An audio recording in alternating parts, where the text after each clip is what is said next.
বিএনপির চেয়ারপারসন খালেদা জিয়ার বিরুদ্ধে নাশকতা ও রাষ্ট্রদ্রোহের অভিযোগে করা ১১ মামলা শুনানির জন্য আগামী ৩১ অক্টোবর দিন ধার্য করেছেন আদালত। গতকাল সোমবার ঢাকা মহানগর দায়রা জজ মোহাম্মদ আশ-শামস জগলুল হোসেনের আদালত এ দিন ধার্য করেন। এর মধ্যে যাত্রাবাড়ী থানায় একটি হত্যা মামলার অভিযোগপত্র গ্রহণের বিষয়ে শুনানির জন্য দিন ধার্য ছিল। অন্য ১০ মামলায় অভিযোগ গঠন শুনানির দিন ধার্য ছিল।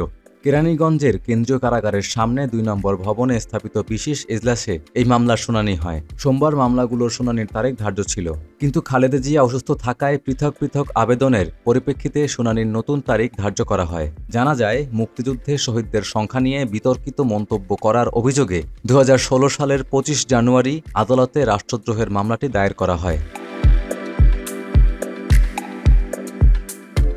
এছাড়া ২০১৫ সালের ২৩ জানুয়ারি রাতে যাত্রাবাড়ীর কাঠের পুল এলাকায় গ্লোরি পরিবহনের যাত্রীবাহী বাসে পেট্রোল বোমা হামলা হয়।